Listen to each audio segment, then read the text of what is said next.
Hello everyone, I'm Boosa John, and today I'm going to be telling you guys 11 things that you need to know about your new project car. All of the things I'm going to be telling you today are based on my own personal experience, which I have a good amount of personal experience with this. Anyway, before we dive right into it, if you guys like this video, please smash that like button. Also, if you like this video, please subscribe with that bell turned on. You saw my goal is 100,000 subs by the end of 2021. I think we're really gonna do it. I know a lot of you guys think we're gonna do it. I'm pretty excited about it. And lastly, I'm giving away an entire year of YouTube revenue. The deadline to submit your entries to win has been postponed until February 28th, the last day of February. For instructions on how to win, or if you haven't seen that video, click up here and you can enter to win an entire year of YouTube revenue. With that said, let's get started with thing number 1. Now you might be asking yourself, John, if you could build a Turbo Civic, why are you sitting at a half of a pong table on top of 2 horses sitting on a cooler? And that leads me to the first point in this video. Setting your expectations realistically. So you just brought home your new project car and it's sitting in your driveway and you're thinking, wow, what am I gonna do with this gem? Now the first thing I suggest you do is go inside, hang up your keys, and sit down and think. You gotta figure out what this car is for. Is it gonna be a drag car? Is it gonna be a track car? Is it gonna be a time attack? Is it just gonna be a street car, show car? Is it gonna be stance? You gotta figure out exactly what you want this car to be for, because I'll tell you what, when I built my Civic, I built it to try to do everything well. And guess what? It's not particularly good at anything, and it kind of sucks to drive on the street. Still absolutely love the car, but I wish it were more focused. And I think that if you go into a build the way that I did with my Civic, you're gonna probably feel the same way. So like I said, set your expectations for your vehicle and know what you want it to do. Because if you build it the way I did, you might not like it very much.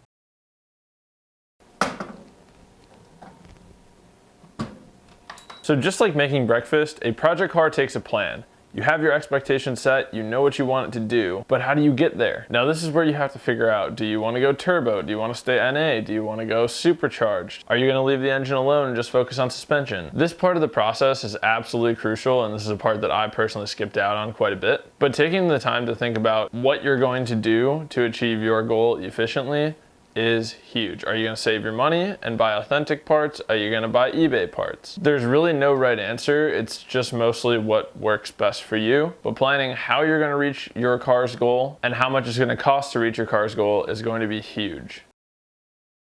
Now that you've figured out how you're gonna reach your goal for your vehicle, how you're gonna reach that expectation and make it do exactly what you want, you can sit down and add up how much it's gonna cost you and just feel your soul kind of crumble inside your body a little bit. You can kind of just like feel it start to like fall apart, and you feel imminent doom coming in, and you're like, oh my God, this car is already in pieces in my garage because I didn't see this video yet, and I am way in over my head because now it's gonna cost way more than I thought it was going to, and you feel completely helpless. Just add another $2,000 on top of whatever that bottom line number was, because you totally forgot a ton of shit. But hey, project cars are great, right? We all love our project cars.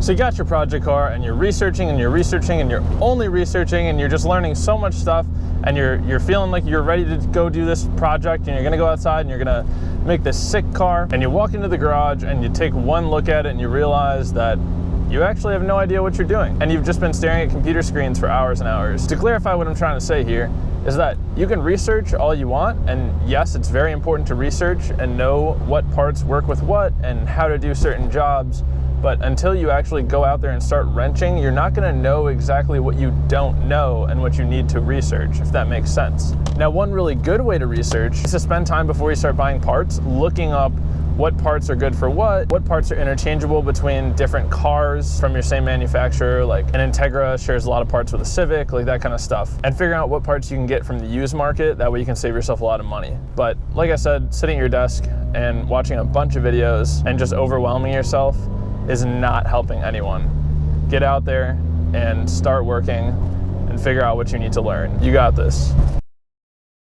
John, why are you standing in front of your Evo now? This isn't a project car necessarily, this is your daily. Well, just like putting the wrong shots in the wrong places, it's very easy to put the wrong parts on your project car. As soon as you get your car, you're gonna be searching the internet like crazy. You're gonna see all kinds of crazy parts. You're gonna want this, you're gonna want that, you're gonna want freaking K-tuned whatever. There's just an absolute black hole of car parts online. Now, staying focused and finding exactly what you need to get your car to do what you want it to do is absolutely crucial. Say we're talking about my Civic and I wanted it to be a sick track car. First thing I would have done is put a VTEC engine in it, kept it naturally aspirated, which would have been way cheaper than building it for boost. I wouldn't even have built the motor, would have kept it stock, would have gotten some nice coilovers, maybe some roll center adjusters, nice light wheels, grippy tires, and I would have just gone and had fun. But instead, I wanted to do this whole big build and I just threw everything at it. It's so cool, but it's such an abomination. It's not focused at all. So like I said, finding the correct car parts for your build is crucial. That way, you won't find yourself being stuck with a half-assed build and you'll end up with a car that does exactly what you want it to very well. Now you guys might be thinking to yourselves, this one's a pretty obvious one, but to someone who's trying to get into a project car for as cheap as possible and do a really budget build, it's not always that obvious. If you buy a project car with rust, you are either going to spend a ton of time fixing it, a ton of money fixing it, or you're going to build your car like I did, and you're never going to be truly satisfied with it because it isn't a clean car. A lot of people think this car is very clean because everything else looks clean and is done well, but this is rust, this is all rust, and honestly, about to here, where you see that little rust mark, there is no rocker panel left. It's all rusted out. That sucks. It really makes me want to not do much more with this car because I feel like I'm just throwing money into a rusty pile of garbage, but at the end of the day, I still love it. Having a project car takes commitment. At some point with your project car, you're gonna get to a stopping point where you're gonna think to yourself, wow, I've put way more money than I wanted into this car and I'm not even done yet. I'm like halfway done. Do I continue to sink more money into it and cripple myself financially for the next couple of months? Or do I just cut my losses and not work on the car? I can't tell you the right answer to that. Either way, it's up to you. But basically the day that you buy your project car is the day that you commit to your project car. And that isn't me telling you what to do. That's just how you're gonna feel, probably.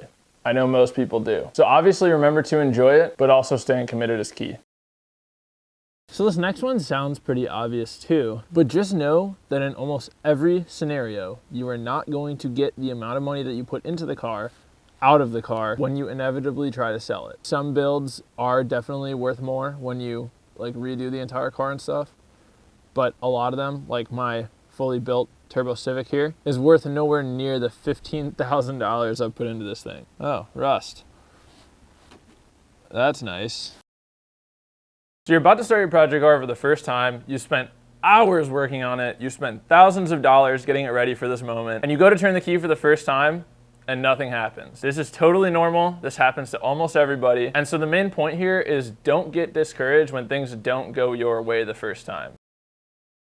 Now this point is kind of similar to another one, but this one, it's a slightly different take on it. I said build your car for you. And in this case, I mean, don't build it for Instagram, don't build it for YouTube, don't build it because you think it's gonna make your dad or your mom proud. I'm 100% guilty of building this car for YouTube. Not that I didn't enjoy this build, but I felt like I had to do it in order to create content, which is a pretty harsh reality of being a YouTuber. If you build your car for social media or to impress people, you will feel empty inside because the car will not be for you. You'll be driving it, everyone else will think you're cool, but you just won't feel that sense of enjoyment and attachment that you're supposed to feel with a project car. So when you build your project car, do it because you love it. At the end of the day, it's your wallet. So if you're building your car to impress somebody else, you're wasting your time and money. So just like how I meant to film this entire video at my house to stay within this little universe I've created, things don't always go as planned. I'm filming right now at my work at PFM out in Elgin, Illinois, but that's not the point here. The point is that things oftentimes don't go as planned with project cars. I know that there's a point similar to this one previously, but trust me, this is different. What I'm trying to say here is that you should not allow yourself to get too overwhelmed or nervous or scared about a project. Yes, things are going to be challenging. Yes, you're not going to know how to do things.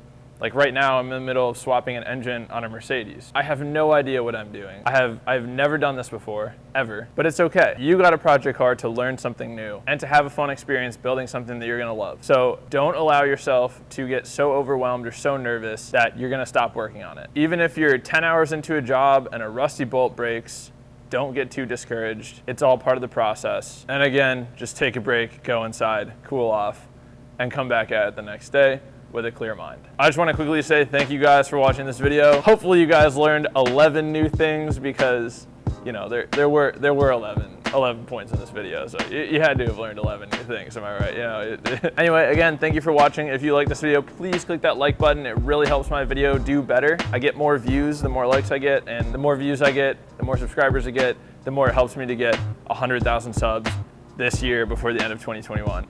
So thank you guys for liking the video. Thank you guys for subscribing with the bell turned on. I would really appreciate it. And again, if you want to win an entire year of YouTube revenue, the link is down below in the description. I'm gonna get back to work on this Mercedes engine swap. And as I always say, remember to plan, commit, execute, and attain your goals. Bye.